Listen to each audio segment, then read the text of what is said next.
que pueden llegar a despedazar completamente al ser humano. Y a partir de ahí también la tortura sufre un cambio dramático en Guatemala, en la medida en que el torturador ya no tiene un límite. El torturador que sabe que esa persona, que ese detenido no va a comparecer jamás frente a un juez, que no va a estar jamás frente a la prensa denunciando lo que le ocurrió, que no va a salir al extranjero a denunciar lo que le hicieron, pues lógicamente ese torturador, su único límite es el aguante del torturado hasta la muerte.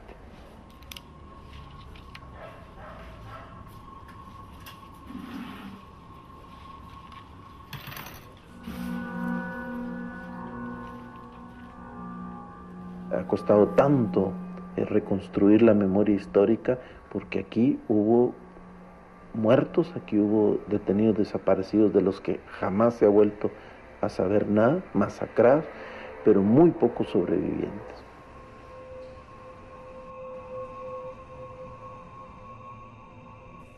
I'm curled up on the cement floor, blindfolded. The men are about to rape me again. "Hey, Alejandro, come and have some fun," one of them calls. I recognize the name. They've mentioned it before. They said Alejandro was their boss. "Shit," a new voice responds in perfect American English. Then he switches to Spanish, which he speaks with a marked American accent. "You idiots, leave her alone. She's a North American, and it's all over the news." Alejandro removes my blindfold. He is tall and fair-skinned. "Are you an American?" I ask him in English. "Why do you want to know?" He understands me, but insists on answering in Spanish. "Bring her clothes," he calls. "Come on, let's get out of here." Alejandro leads me down the long hallway. What will happen to the other people in the building?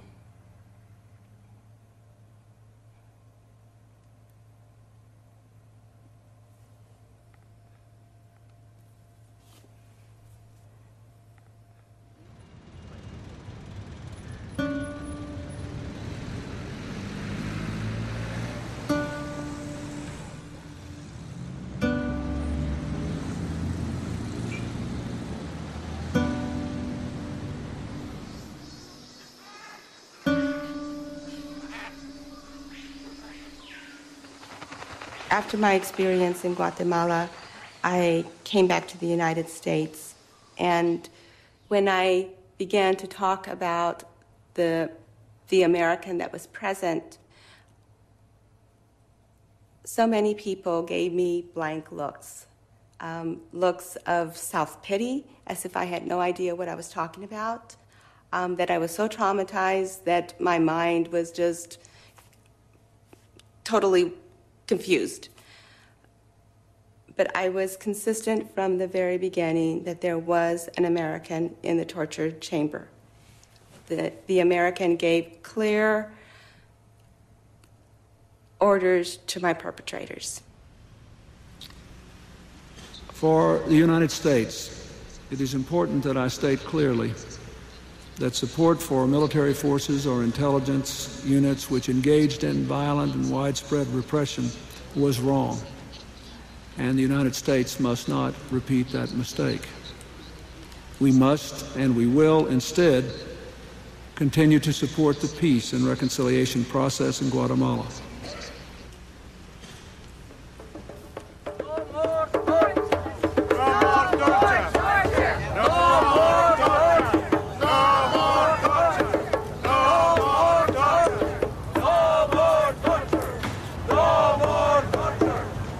Well, in both countries, my case is in limbo. I have filed a complaint before the Organization of American States, and the final judgment was that the Guatemalan government was indeed responsible for what had transpired in my experience. As far as the United States government, the My government has refused to provide me with information pertaining to the identity of Alejandro, as well as my Guatemalan perpetrators. As far as I know, they may be walking the same streets that I walk, breathing the same air that I breathe. En un país donde ocurrieron atrocidades de esa magnitud, donde están registrados crímenes como los descritos, 200,000 víctimas, 646 masacres, etc., no hay un solo responsable de esos crímenes que haya comparecido ante la justicia. No hay un solo jefe militar que haya sido procesado en este país. If I, quote, challenge my government, that is perceived as a terrorist act. And who am I to know that I may not be the next person who's going to be secretly taken to a secret detention? Another ghost detainee. Perhaps I'm exaggerating, but that's the fear that I carry with me every time I speak out.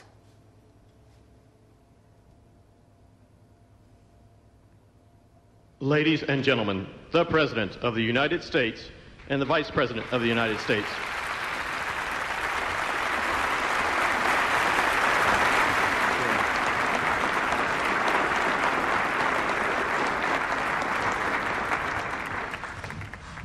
Welcome to the White House on an historic day.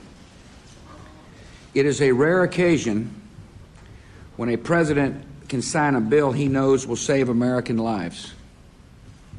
I have that privilege this morning. This bill provides legal protections that ensure our military and intelligence personnel will not have to fear lawsuits filed by terrorists simply for doing their jobs.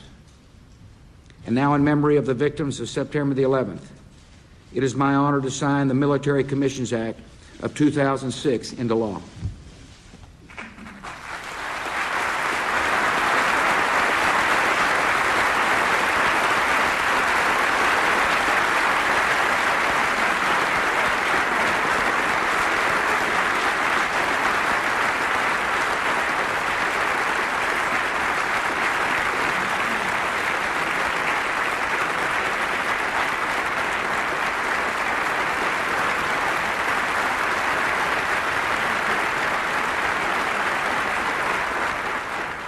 My government has taken the law and decided that it has the right to legalize torture. It has the right to detain people. It has the right to send innocent people to secret prisons.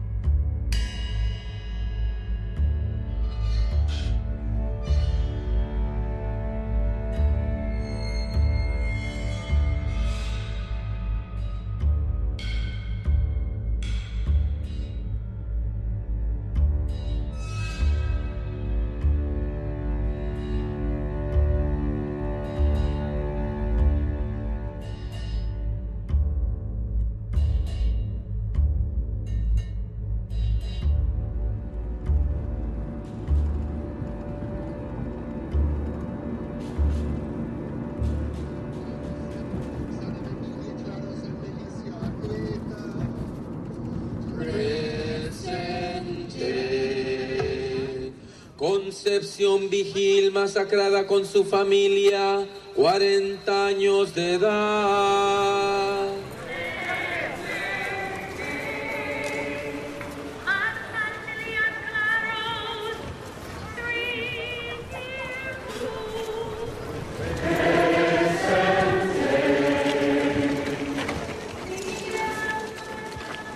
El rol de Estados Unidos en todo esto es quien orquestó todo esto, quien dio el visto bueno para todo esto y quien educó para todo esto.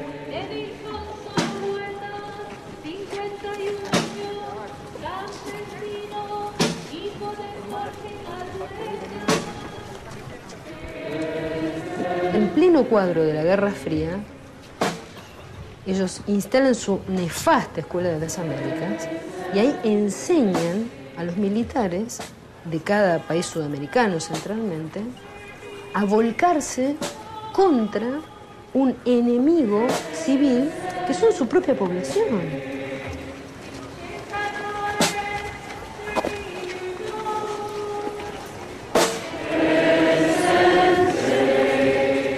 Please welcome Argentinian torture survivor Patricia Isaza.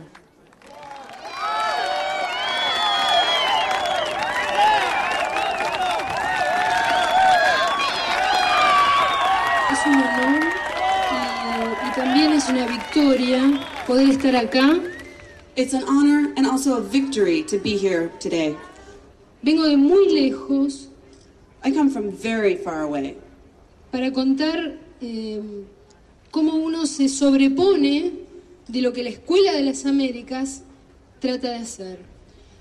Exigimos que esa escuela se cierre, conocemos el tipo de crímenes que esta escuela promueve y también sabemos por qué.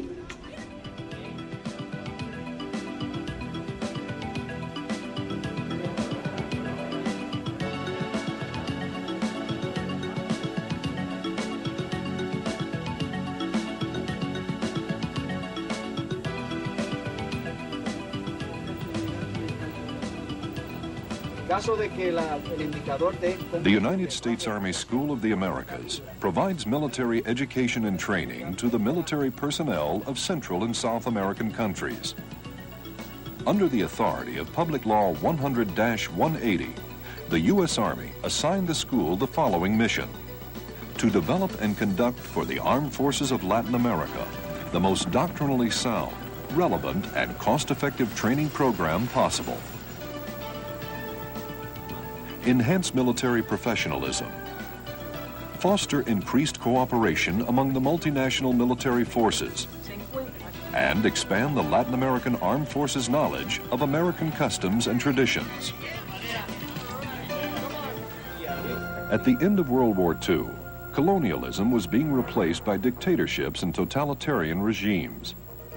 Protecting democracy in the region was an important element of U.S. foreign policy, and the School of the Americas evolved as a practical instrument to help implement that policy.